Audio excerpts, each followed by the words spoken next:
Bonjour à toutes et à tous.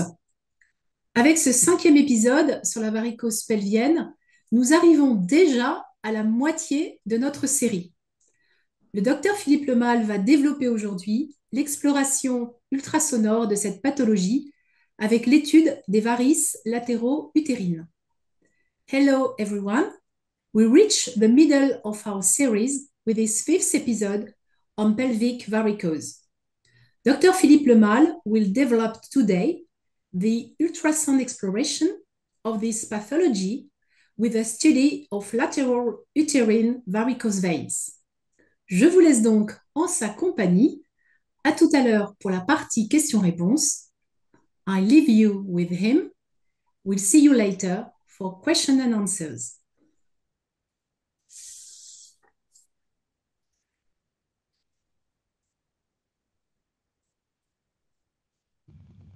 Bienvenue à toutes et à tous. Aujourd'hui, donc, il s'agit du deuxième épisode de la deuxième saison de cette formation sur la varicose pelvienne, soit le cinquième épisode sur les 10 prévus. Autrement dit, nous sommes à mi-parcours. Et cet épisode va enfin aborder concrètement l'exploration ultrasonore de cette pathologie, avec tout d'abord l'étude des varices latéraux-utérines. Alors je sais bien qu'il s'agit de la principale demande des médecins vasculaires, cette exploration, mais il me semblait difficile, voire inefficace, d'aborder cette étape sans la replacer dans son contexte anatomique, physiopathologique et symptomatique. Car je pense qu'un examinateur est d'autant plus performant qu'il connaît les tenants et les aboutissants de la pathologie qu'il explore. Nous avons vu lors du précédent épisode que lorsque la probabilité clinique des varices pelviennes symptomatiques, que la porte d'entrée soit gynécologique ou vasculaire, est suffisante, il faut demander en première intention une exploration ultrasonore. Et que les objectifs de cette exploration sont la confirmation de la varicose pelvienne, la recherche des alimentations de cette varicose, la recherche des compressions veineuses et enfin, pour finir, la recherche des points de fuite vers les organes génitaux et les membres inférieurs. Et pour atteindre ces objectifs, je vous avais proposé une méthodologie que je suis scrupuleusement et systématiquement avec les 5 étapes inscrites sur la diapo. Nous n'allons pas voir tous ces points aujourd'hui. Nous disposons, grâce à Sigvaris et à cette plateforme de formation, un temps long qui nous permet de détailler chaque étape. Et nous allons commencer par le début, ce qui n'est pas très original, je vous l'accorde, à savoir la recherche des varices dans la sphère utéro-ovarienne. Et cette première étape sera la recherche des varices dans la sphère utérine. Donc il ne vous a pas échappé que je parle de varices dans la sphère utérine et non pas de varices pelviennes, ce qui n'est évidemment pas la même chose puisque les varices latéro-utérines ne sont qu'un sous-ensemble des varices pelviennes.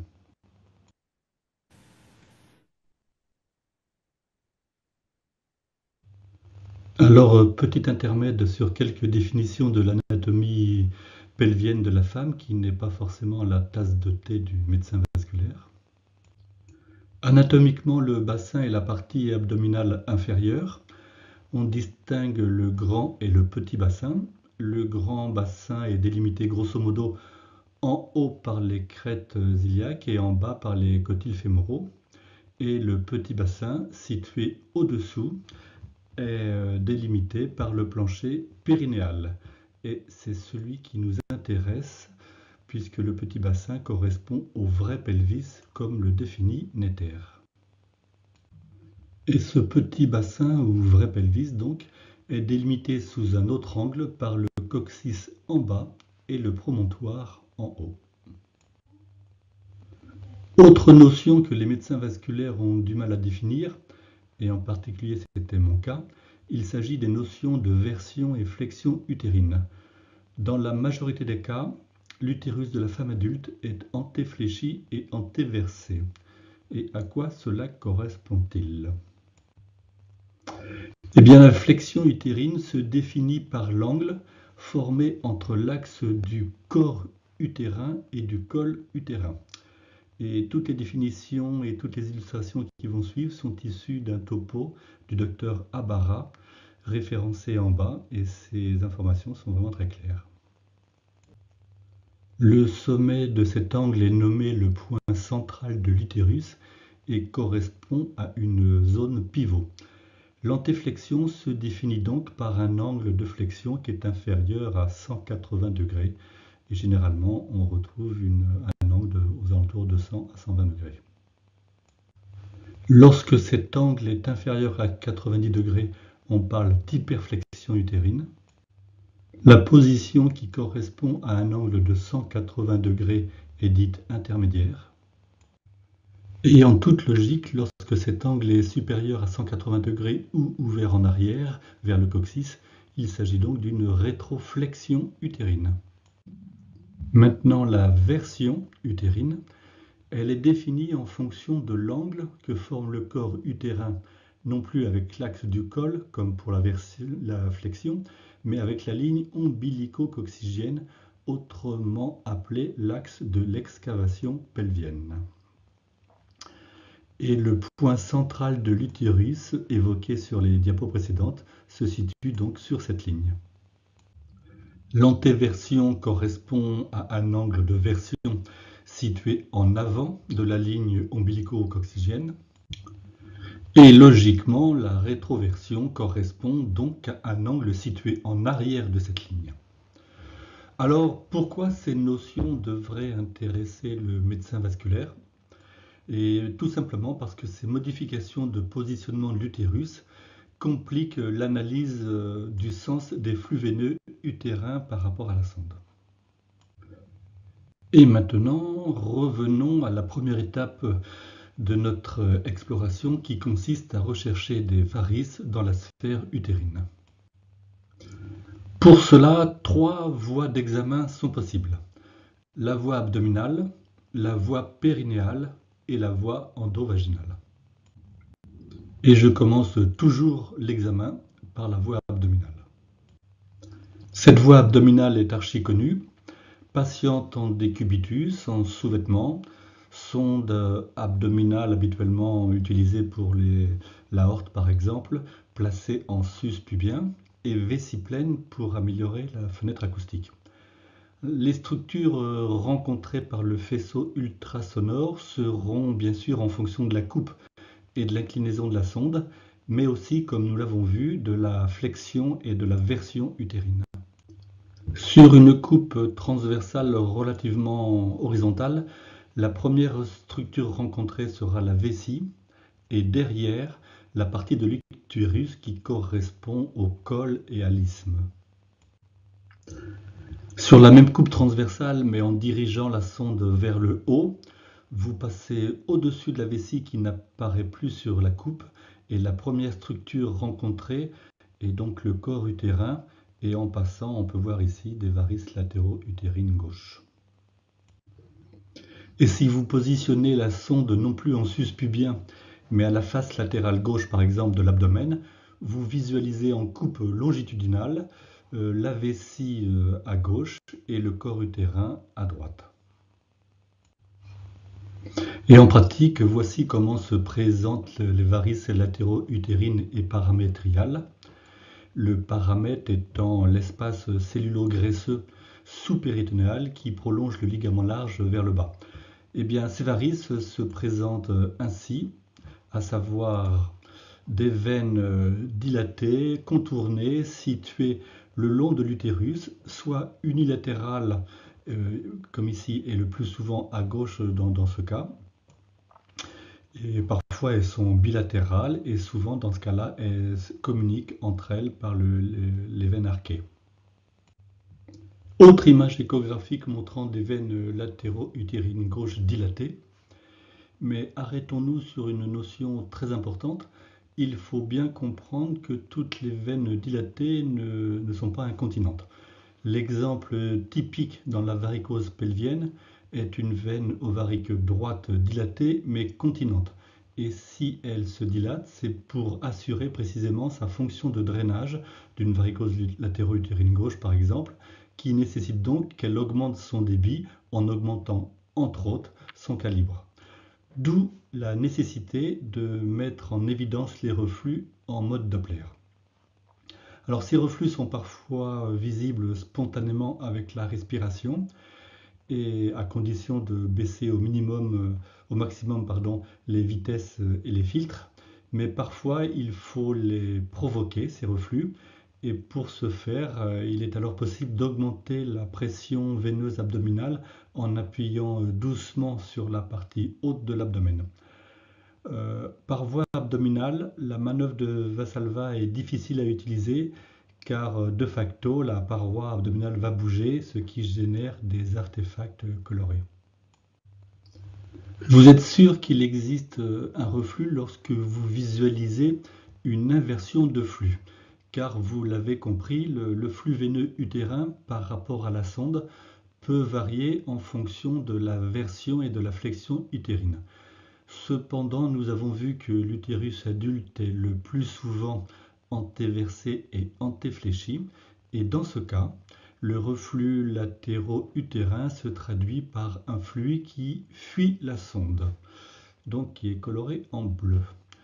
Ici, on peut voir des varices latéro-utérines gauches qui refluent et qui vont se drainer au moins en partie par les veines latéro-utérines droites en passant par les veines arquées. Ça monte ici, ça descend et puis ça va remonter par les veines latéro-utérines droites et in fine par la veine ovarique droite.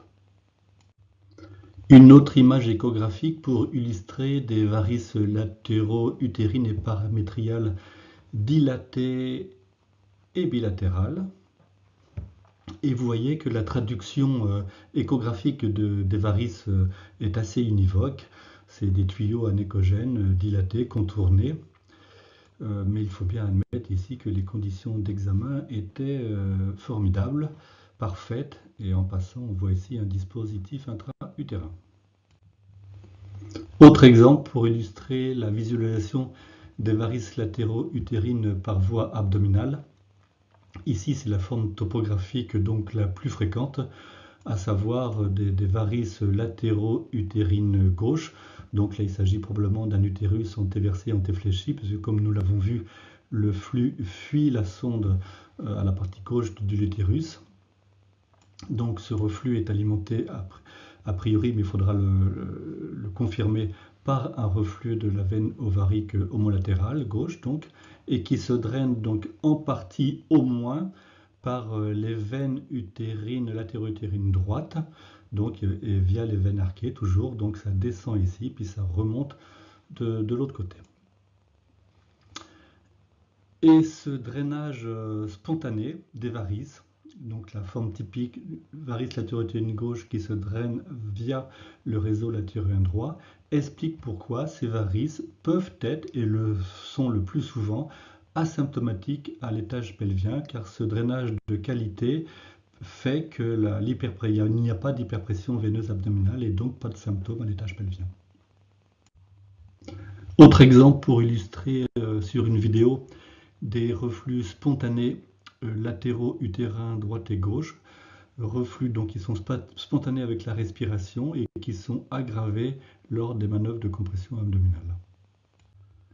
Je fais les bilans de varicose pelvienne plutôt le matin, à jeun, tôt, et parfois par voie abdominale. La visualisation est parfaite et vous avez alors l'impression d'être un très bon explorateur.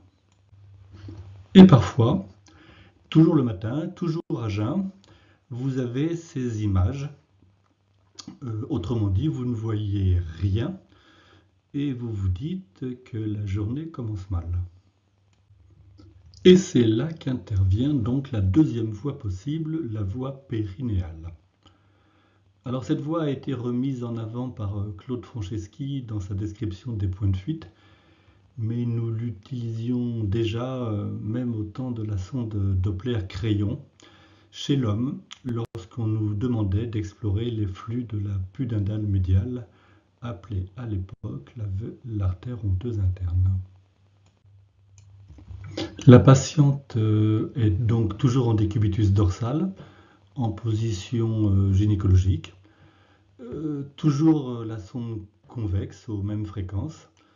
Par contre, la sonde est placée sur le périnée en regard du vestibule, ce qui veut dire bien sûr que la patiente est dénudée et ce qui implique de lui transmettre en amont de l'examen un document d'information et de recueillir son consentement signé. J'utilise systématiquement cette voie d'examen pour trois raisons. Elle est indispensable lorsque la voie abdominale est limitée, voire impossible si aérocolie, et parce qu'avec la voie périnéale, vous avez un accès direct sur le vagin et l'utérus en prolongement. D'autre part, deuxième raison, vous n'êtes plus gêné par les mouvements de la paroi abdominale lors des manœuvres, en particulier de Valsalva.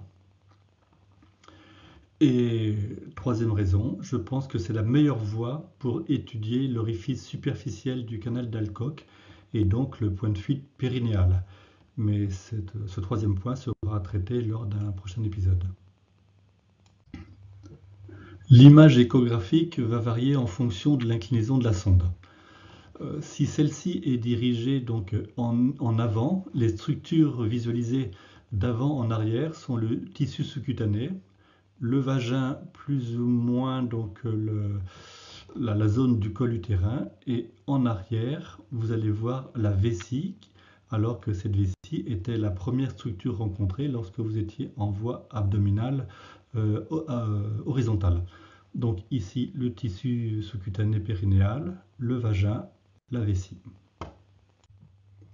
Si la sonde est dirigée plutôt en arrière, la vessie n'est plus visualisée sur la coupe, et ces deux images, celle-ci et la précédente, appartiennent à la même patiente, et donc avec la même réplétion vésicale. Et les structures visualisées d'avant en arrière seront donc bien sûr toujours le tissu sous-cutané du périnée, le vagin et le col et l'isthme utérin, voire une partie du corps. Et cela peut évidemment varier en fonction de la flexion et de la version utérine. Donc ici, le tissu sous-cutané et donc le vagin et le corps utérin qui est en fuite. Et maintenant, des exemples échographiques. Donc reprenons l'exemple où la journée commence mal et où la voie abdominale est peu contributive, c'est le moins qu'on puisse dire.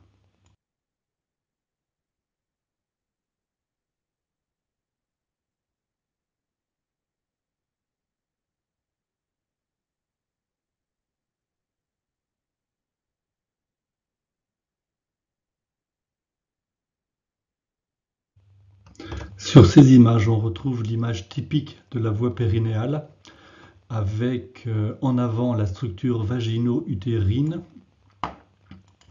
ici et en arrière la vessie. Dans ce deuxième exemple, on voit des veines latéro-utérines dilatées surtout à gauche. Seules les veines latéro-utérines gauche sont refluentes avec inversion du flux visualisé ici lors des manœuvres d'hyperpression veineuse, que ce soit compression abdominale ou manœuvre de Valsalva. Si les veines latéro-utérines droites sont dilatées, c'est parce que probablement elles drainent en partie ces varices latéro-utérines gauche. Il est possible de quantifier ces reflux en mesurant le pic de vitesse et en mesurant la durée du reflux. Et sur cette boucle vidéo, il apparaît donc que ces veines latéro-utérines gauche sont refluentes spontanément avec la respiration. Diapositive juste pour illustrer des veines latéro-utérines qui sont dilatées de façon bilatérale. On voit même ici des veines myométriales. Elles mesurent au moins 8 mm ici donc en décubitus. Et ces veines, donc on le voit, sont refluentes avec inversion du flux lors des manœuvres de compression abdominale ou de Valsalva.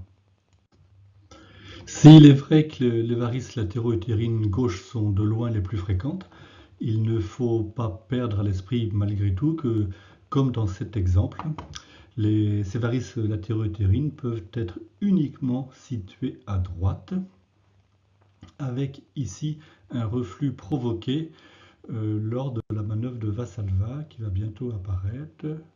Le voilà.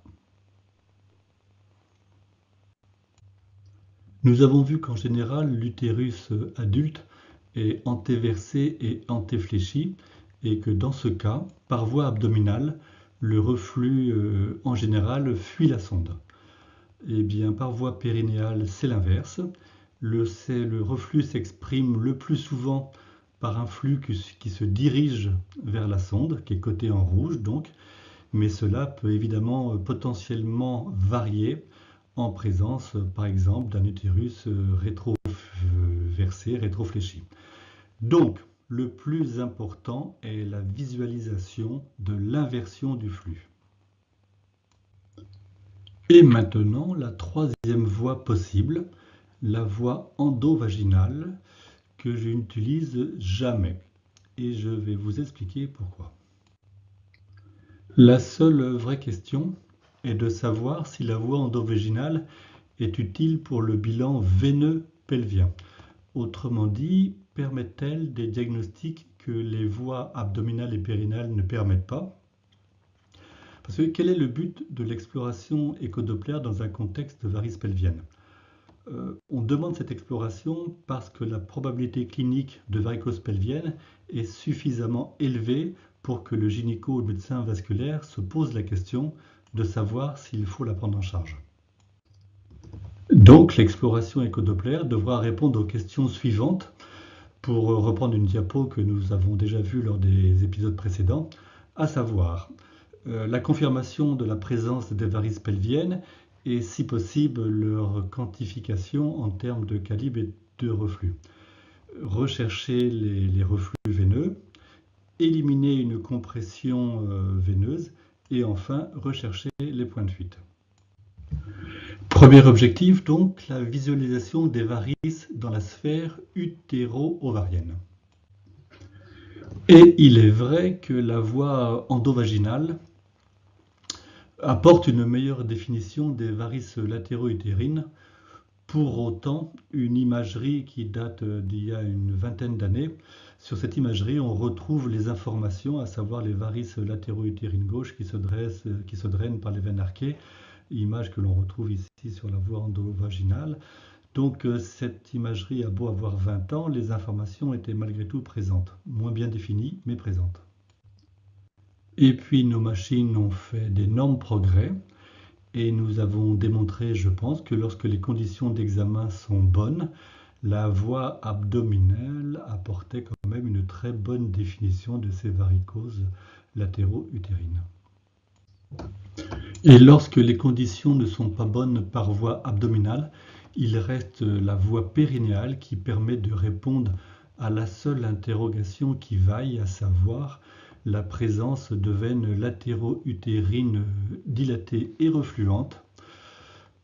Alors probablement que la voie endovaginale est supérieure dans la détection des varices vésicales et peut-être vaginales, et ça reste à prouver, mais ces deux localisations dans l'expérience de Milka Greiner ne sont quasiment jamais isolées car toujours associées aux varicoses latéro-utérines. La sonde endovaginale est une sonde écho à haute fréquence, souvent 7,5 MHz, parfaitement adaptée à l'examen du vagin, du col utérin, de l'utérus et des ovaires. Son mode Doppler également de fréquence élevée permet de bien visualiser la circulation utérine et ovarienne et de mettre en évidence donc les reflux des veines latéro-utérines paramétriales, voire l'origine des veines ovariques, mais ce que font très bien également les voies abdominales et périnéales. Par contre, haute fréquence veulent dire aussi pénétration limitée du faisceau ultrasonore, et la sonde endovaginale ne permet pas l'étude des veines ovariques au niveau des psoas, ce que permet bien la voie abdominale. Donc, en résumé, la voie endovaginale n'apporte pas de plus-value pour définir le statut hémodynamique des veines ovariques. Et si la pénétration du faisceau ultrasonore de la sonde endovaginale est insuffisante pour étudier le muscle psoas sur toute sa longueur, elle n'apportera évidemment rien sur la recherche de compression des veines iliaques et ou rénales, au niveau, par exemple, de la pince aorto-mésentérique. Pour rechercher des critères donc en faveur d'un reflux des autres afférents des veines iliaques internes, ce point fera l'objet d'un épisode ultérieur, c'est un petit peu compliqué.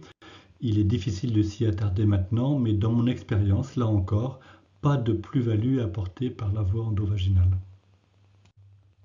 Les points de fuite les plus fréquents se situent en regard de l'origine superficielle du canal d'Alcock et du canal inguinal, donc dans le tissu sous-cutané, et il faut beaucoup aimer la difficulté pour utiliser une sonde endovaginale.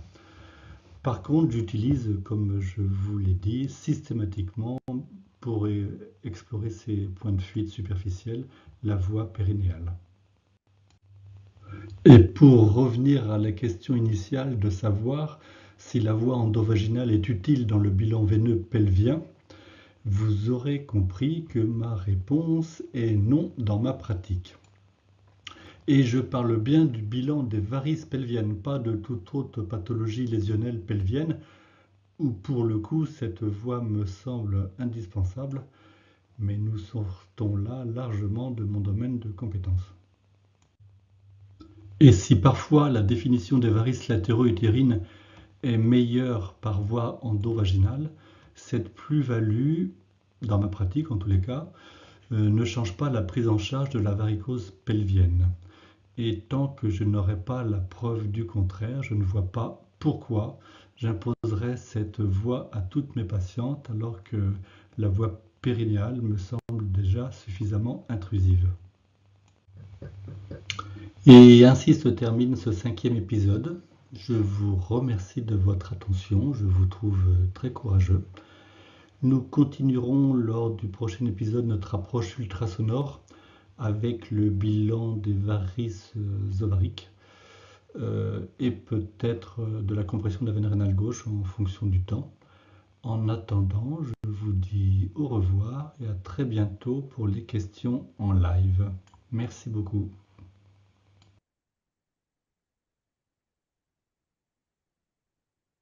Thank you. Thank you, Philip, for this very clear topic. And again, if you have questions for Philip, it's time now to write them in the Q&A session. Don't hesitate and don't be ashamed because there's no stupid question. There are just hard answers. But Philip got his answers. Bon, Philippe, si j'ai bien compris, in fine, donc aujourd'hui, il vaut mieux choisir ces voies, les deux premières voies, qui sont les voies donc abdominales et puis périnéales, plutôt que la voie endovaginale pour avoir l'ensemble de ces informations. Et, euh, et, et- et à partir de là, effectivement, essayer de respecter certains critères anatomiques. Et parce qu'il y a encore des gens qui s'attachent à passer par la voie endovaginale. Oui, il y a beaucoup de gens qui, quand on regarde les communications internationales, on parle toujours de la voie endovaginale pour l'exploration des varices, et certains médecins vasculaires en France préconisent cette voie-là. Donc, voilà, dans ma pratique, je m'inscris un petit peu en faux pour les différentes raisons, parce que je trouve que cette voie endovaginale qui est un degré de plus dans l'intrusion de cette exploration. Donc, elle apporterait quelque chose. Bien sûr que je la pratiquerai, mais et je pense l'avoir démontré. Et en tous les cas, en ayant travaillé pendant 20 ans avec Milka Greiner, elle m'a jamais demandé de compléter mon bilan par une sonde endovaginale. Donc, l'expérience me montre que on peut se passer d'une voie endovaginale, ce qui est une agression entre guillemets supplémentaire par rapport à la voie périnéale. So the question was that Philippe is encouraging to use the abdominal and transperineal ways to make this exploration and not choosing at all the transvaginal way because there is no added value at all. And again, it's harming more the patient with no clear benefits. It's not useful. So, in his experience with which is quite very important, so we can rely on him and just try to do the best choosing the two first one ways.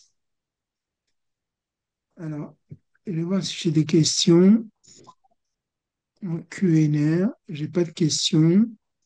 Chat, no question. Okay, so I think that everything was clear. Moving to the it's a clear explanations from Philippe, and of course, seeing the imaging and the clear informations practically obtained through these ways, we can go forward now to see the other anatomical challenge in that exploration for the pelvic varicosis. Donc, Philippe, je pense que donc, maintenant c'était très clair. Et donc, on va continuer ce voyage sur l'exploration difficile des autres disons, aires anatomiques dans l'exploration de ces varices pelviennes. Parce que j'ai bien compris que ça allait devenir plus compliqué, en fait.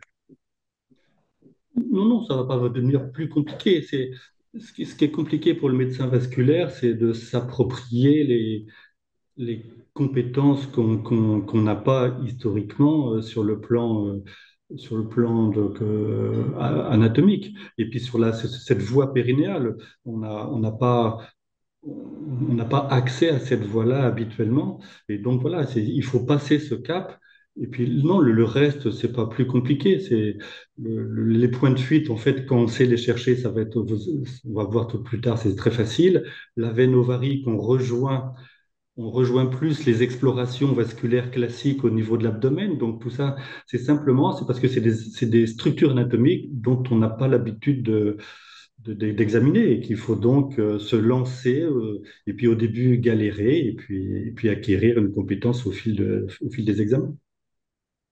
Et donc, l'idée de le faire le matin très tôt à jeun, bien sûr, c'est Bah, c'est- c'est pour avoir le moins de gaz possible dans les intestins, parce que évidemment, bah, ces structures-là sont derrière les intestins et le pire ennemi de loin pour l'échographie, c'est les gaz.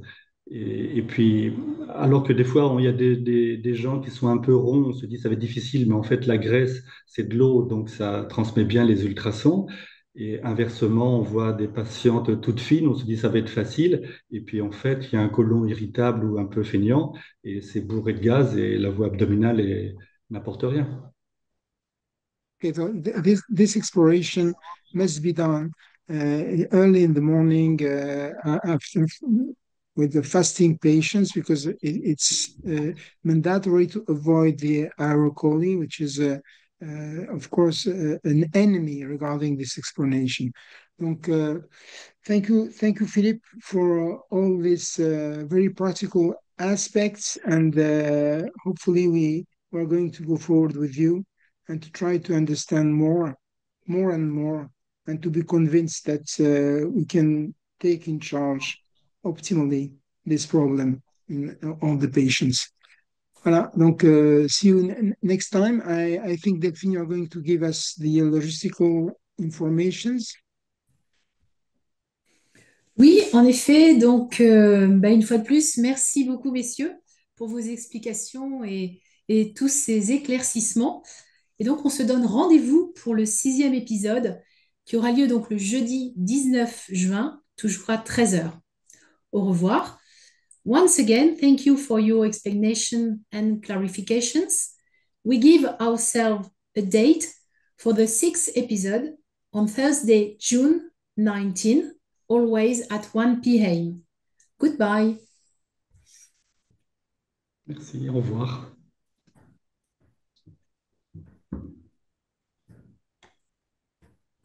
Bientôt.